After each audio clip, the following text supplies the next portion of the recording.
fêté ce jeudi la communauté layène qui célèbre aujourd'hui et demain le 145e appel de Mohamedou Limamoulaye, plus connu sous le nom de Seydina Limamoulaye. Cette 145e édition est placée sous le thème les valeurs islamiques et le développement durable à la lumière des enseignements de Seydina Limamoulaye. Le chef de l'État rappelé s'est rendu sur place hier. Le président de la République Bassirou Diomaye Faye a réitéré la disposition des services de l'État à la famille religieuse.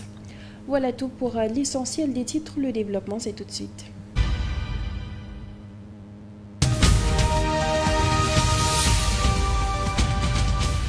Nous le disions à l'instant, la communauté religieuse des Layènes célèbre ce jeudi ainsi que demain, vendredi, le 145e appel de Mohamedou Limamoulaye. Cette 145e édition est placée cette année sous le thème les valeurs islamiques et le développement durable à la lumière des enseignements de Seydina Limamoulaye. L'affluence était au rendez-vous. Nous reviendrons avec plus d'images dans nos prochaines éditions. En attendant, nous l'annoncions également tantôt, le chef de l'État, lui, s'est rendu sur place hier à Cambérène. Le président de la République, Bassirou Diomaye Faye, a réitéré la disposition des services de l'État à la famille religieuse. Pape Bandagé pour le compte-rendu.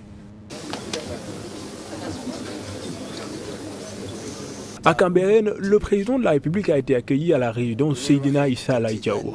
Bassirou Diomaye Faye a rendu visite à la famille layène en prélude à la commémoration du 145e anniversaire de l'appel de Seydina Limamoulaye. Le chef de l'État y a affirmé l'engagement du gouvernement à accompagner le comité d'organisation de l'événement.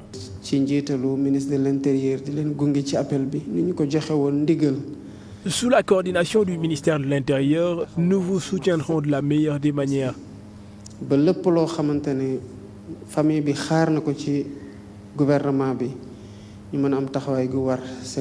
Pour un excellent déroulement de l'appel, nous restons aussi à votre disposition.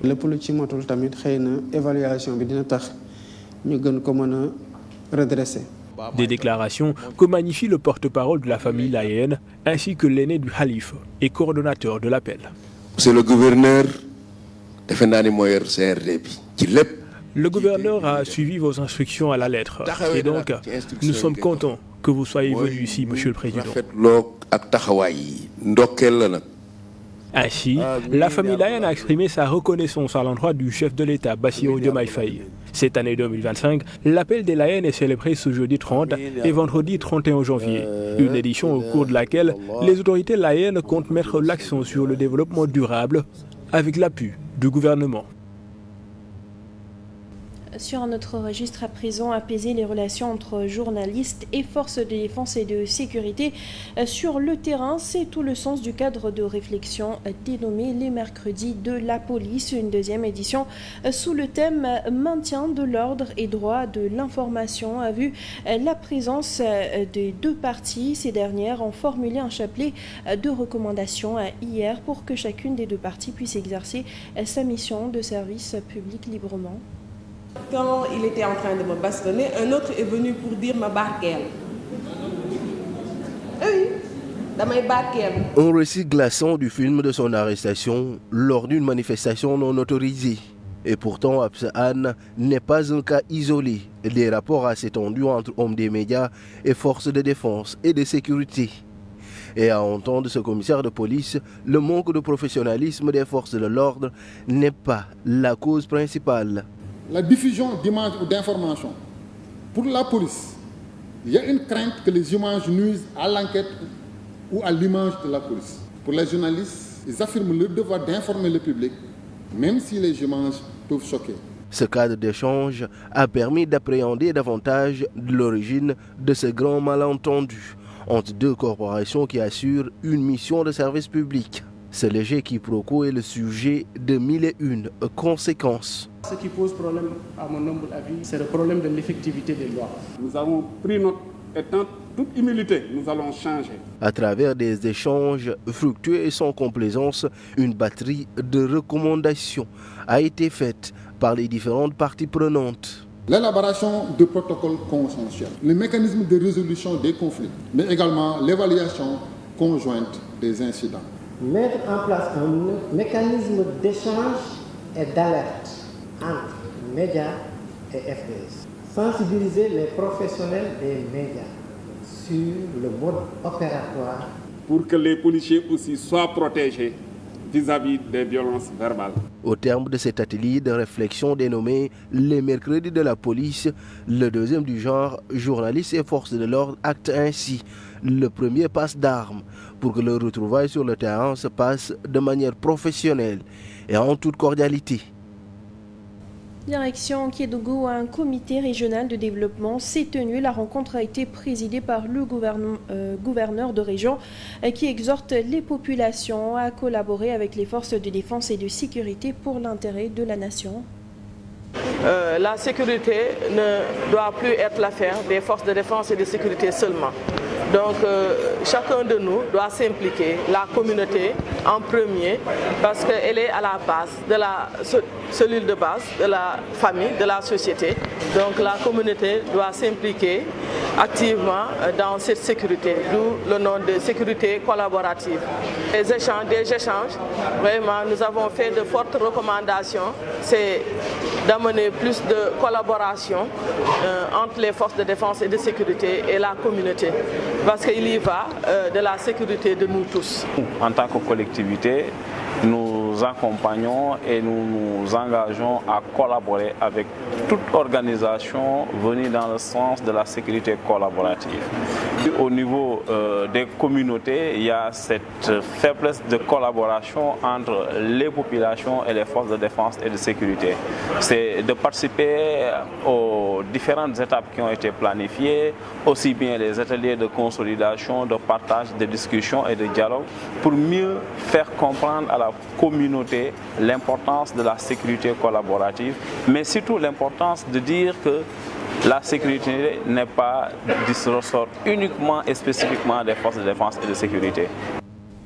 Et puis la révision ordinaire des listes électorales pour l'année 2025 aura lieu du 1er février au 31 juillet. Le directeur général des élections appelle à cet effet à tous les citoyens à se rapprocher des différentes commissions qui seront installées dans les communes pour soit l'inscription, la modification, le changement de statut ou encore la radiation. Au niveau de chaque commune, il y aura au moins une commission. Il peut y avoir également des commissions itinérantes, c'est-à-dire des commissions qui vont bouger, aller d'un endroit à un autre. Et j'appelle tous les Sénégalais à aller au niveau de ces commissions-là, munis de leur carte d'identité biométrique CEDEAO et de leur justificatif de résidence s'ils n'habitent pas dans le lieu où ils veulent s'inscrire. Une fois inscrit, le document, l'inscription, c'est une demande. Vous faites la demande parce qu'il y a 4 opérations à faire. Il y a d'abord la demande d'inscription, c'est-à-dire quelqu'un qui ne figure pas sur les listes électorales, qui a 18 ans, ou bien qui a plus de 18 ans, mais qui ne s'est jamais inscrit sur les listes électorales. L'autre opération concerne la modification de circonscription électorale ou d'adresse électorale. Vous votez au niveau d'une commune A, vous voulez aller vers une commune B. Ou bien vous êtes, d'un lieu, d'un bureau de vote, vous voulez aller dans un autre bureau. Donc ça, c'est possible. La troisième opération, c'est ce qu'on appelle le changement de statut. Quelqu'un qui était militaire ou paramilitaire et qui devient civil. Ou quelqu'un qui est civil et qui est maintenant engagé dans les rangs. Il y a également une dernière opération qu'on appelle la radiation. Et cette radiation concerne les personnes qui sont en conflit avec la loi et qui ont fait l'objet d'une condamnation pénale et dont cette condamnation ne leur permet plus d'avoir le droit civique. Nous reparlons cet après-midi de la migration à circulaire. L'Union internationale des syndicats des travailleurs de l'agriculture, de l'alimentation, du textile salue l'initiative. Elle invite cependant l'État du Sénégal à veiller au respect des conditions de vie et de travail de ces jeunes Sénégalais qui vont donc travailler dans les plantations agricoles en Espagne. La migration circulaire, l'occasion fait le larron pour bien des jeunes rêvant d'aller en Europe pour des lendemains meilleurs. Ils seront nombreux à travailler dans les plantations espagnoles. L'État est donc appelé à prendre les devants pour éviter toute violation des droits des Sénégalais. Ça peut être positivé dans la mesure où ces jeunes qui sont là, ils restent là du matin au soir à ne rien faire, qui sont au chômage, qui ne travaillent pas, qu'ils trouvent un contrat à durée déterminée pour aller exercer ailleurs. Ça a un côté positif. La seule chose sur laquelle il faudra veiller peut-être, c'est sur les conditions de travail là-bas. Ceci doit être un signal fort pour l'État à soutenir sa jeunesse en quête d'une stabilité sociale et de paix en soi. Le chômage et le manque d'emploi montent crescendo. Pourtant, l'agriculture est un des moyens pour les soulager. Le problème aussi reste à maintenant voir aussi, comme l'avaient promis les nouvelles autorités, comment faire pour retenir la jeunesse au Sénégal. Créer les emplois, des jeunes qui sont très bien formés en agriculture parce que les centres de formation sont là. Je pense que ce qui reste maintenant, c'est une réelle volonté politique et l'aspect financier pour les aider à concrétiser la vision politique sur la souveraineté alimentaire. Les nouvelles autorités n'ont plus d'excuses. Concrétisez votre politique d'emploi pour caser ces jeunes. Un point, c'est tout. À Louga, cette migration circulaire vers l'Espagne suscite de vives réactions. Malik Ba, président du réseau des jeunes entrepreneurs de Louga, dénonce l'échec de la politique de l'emploi et des jeunes et le désespoir qui pousse ces derniers à vouloir partir. Selon lui, la région, riche en opportunités agricoles et d'élevage, devrait bénéficier d'un meilleur accompagnement de la part de l'État du Sénégal.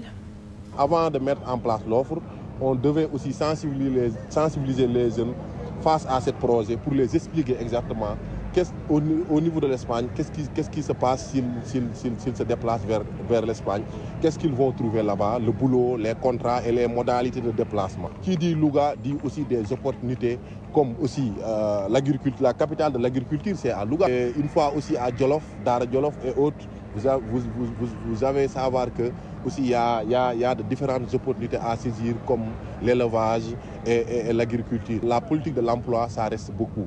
Et que ça aussi, ça prouve que aussi les jeunes aussi ont un peu manqué de l'exploit pour qu'ils puissent rester ici pour avoir quelque chose à faire. Et c'est la raison pour laquelle aussi nous faisons appel à l'État du Sénégal et à tous les autorités de la région de venir en aide les jeunes en les impliquant et en les aidant aussi à avoir des orientations et plusieurs autres facteurs qui peuvent les permettre à avoir vraiment un travail. On reste avec la jeunesse, direction à l'UCAD où le collectif des étudiants de master non payés est toujours en colère. Il dénonce une discrimination dans le paiement des bourses et aides sociales. Face à cette situation, ils accusent le directeur général de la bourse de ne pas tenir sa promesse. Selon eux, ce dernier dit avoir reçu des ordres de ne payer aucune allocution non reconnue de sa hiérarchie. Que la plupart des étudiants là qui demandent la bourse, ils ont successivement réussi à avoir les 30 crédits comme ceux qui ont reçu. Ceux qui ont reçu, ils ont les mêmes critères et ils ont les mêmes conditions. Ils sont égaux que les autres. Alors payer une partie et ne pas payer l'autre, c'est illégal d'ailleurs. Et je pense que le désert de la bourse, si sincèrement ce qu'il dit est vrai, il a dit que il a reçu une instruction venant de supérieur, donc sûrement du premier ou bien ministre ou bien du président, lui disant que de ne payer aucune allocution qui n'est pas reconnue, c'est-à-dire qui est fictif. Et je pense que cette fictif ne peut pas être existante. Si elle est fictive, comment est-ce qu'ils ont fait pour payer une part des étudiants au nom des bourses d'accompagnement? Est-ce en même temps cette même chose fictive serait à l'origine de ne pas payer aussi les aides sociales et les bourses sociales? Parce que toutes ces bourses-là, aides sociales, bourses d'accompagnement, ça c'est pour aider les étudiants. Et après l'indignation des étudiants de l'université Sine Saloum, campus de Fatick, ce sont ceux du campus de Kaolack qui sont cette fois-ci montés au créneau face à la presse. Ils ont fustigé les conditions de travail au sein de l'entreprise. En effet, ils n'ont pas évolué depuis 2022 d'après eux et ils craignent un surpeuplement du campus avec l'orientation de la promotion 7. Depuis 2015, notre université est en construction. Nous sommes actuellement en 2025 et aucun des travaux n'a été achevé. Cette situation est inacceptable. Il est important de rappeler, en juin 2024, le ministre de l'Enseignement supérieur, Dr Abdourahmane, a fait ici sa visite. Il nous a promis de rejoindre nos campus officiels au plus tard en octobre 2024. Et jusqu'à maintenant, aucun des travaux n'a été achevé. Nous sommes toujours en attente. C'est inacceptable. Maintenant, l'État a décidé de programmer les inscriptions de la promotion 7. Ici à Lucerne, nous sommes dans nos locaux provisoires. Et je vous le promets, nous n'accepterons jamais, encore une fois, jamais, la présence de la promotion ici, dans les locaux provisoires. Nous sommes déjà en surcharge. Nous n'allons pas l'accepter.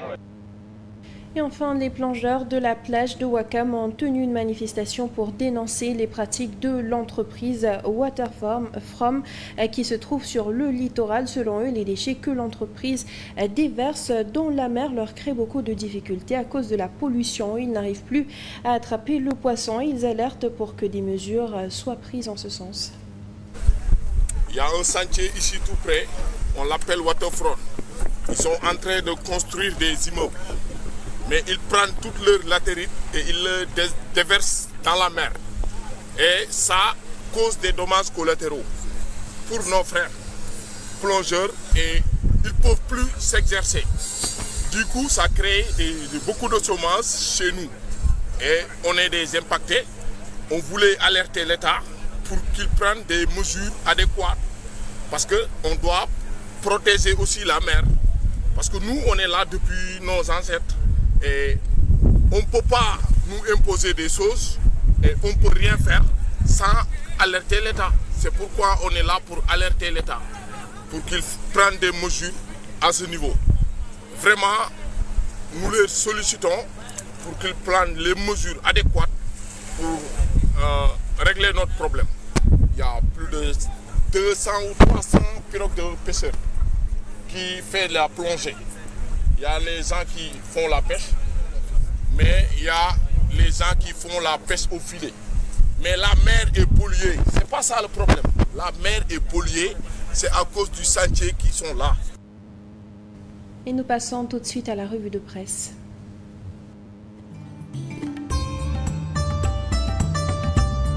Bonjour, la rationalisation des dépenses liées aux missions à l'étranger des agents de l'État fait la une des journaux parus ce jeudi. Enquête souligne que cette circulaire sur les missions à l'étranger qui s'inscrit dans un contexte de difficultés financières pour le pays a été saluée par de nombreux citoyens et militants mais soulève également des questions sur son efficacité. Le Premier ministre Ousmane Sonko a publié une circulaire à la date du 22 janvier portant réglementation des déplacements à l'étranger des agents de l'État. Il a introduit des restrictions sur les indemnités de mission et la composition des délégations. Sonko serre les cordons de la bourse selon l'info. Les missions à l'étranger doivent principalement concerner les réunions statutaires et des conférences ou rencontres d'institutions et organisations internationales auxquelles le Sénégal est parti. Les frais journaliers de mission sont de 200 000 à 250 000 pour les hauts responsables et selon les 4 zones définies, contre 150 000 pour les autres agents, quelle que soit la zone. Les voyages en première classe réservés seulement au chef de l'État, au président de l'Assemblée nationale et au Premier ministre. La classe affaires réservée au président des cours de tribunaux, au commandement de la gendarmerie, au CMGA, entre autres. Selon Walf Quotidien, c'est un état d'austérité, autorisation des voyages à l'étranger, validation des dépenses d'investissement. Sonko centralise tout sur le journal qui note que le gouvernement impose ses règles et règlements applicables à tous les agents de l'État avec l'ambition de rationaliser les dépenses. Même son de cloche pour Vox Populi qui écrit que le Premier ministre met fin à la bamboula des missions à l'étranger. Une circulaire primordiale exige le respect du décret 2017-1371 du 27 juin 2017 sur les déplacements des agents de l'État. Selon Source A, c'est Diomaye qui sort le gourdin et il est en croisade contre les commerçants véreux. Pas question, c'est le président de connaître une hausse des denrées de première nécessité. Les échos indiquent que Diomaye fait face aux commerçants véreux et aux navétanes. Il engage la lutte contre la rétention des stocks et la spéculation à l'approche du Ramadan. Mais selon Diomaye, il faut maîtriser le calendrier des navétanes et sur sa réforme. Ce quotidien mettant en exergue le retrait de l'Alliance des États du Sahel, la CEDEAO. C'est désormais officiel, la CEDEAO a acté le retrait du Mali, du Burkina Faso et du Niger de ses rangs. L'organisation régionale ouest-africaine justifie sa décision par la nécessité de préserver la solidarité régionale dans l'intérêt supérieur des populations. Selon le quotidien, Diomaye n'a pas réussi à désarmer les putschistes. La CEDEAO qui voulait retenir les pays de l'AES pensait pouvoir compter sur Bassirou Diomaye Faye mais croyait avoir une proximité idéologique avec les régimes putschistes autoproclamés souverainistes à Niamey, Ouagadougou et Bamako pour les retenir de son giron. L'observateur lui revient sur le cas Alima Sow. Elle a été placée sous mandat de dépôt. Les révélations fracassantes selon l'observateur d'Alima Supo face aux enquêteurs. Elle balance une certaine Maawa qui habite Malika. L'observateur nous y restons se penche aussi sur l'appel de Baïla El Mahdi, ce qui n'a jamais été révélé sur le Mahdi, titre l'observateur. Réumi Quotidien titre Adjibo Daïelaï, des milliers de fidèles attendus à Yoff, Cameroun et Ngor. Bonne lecture.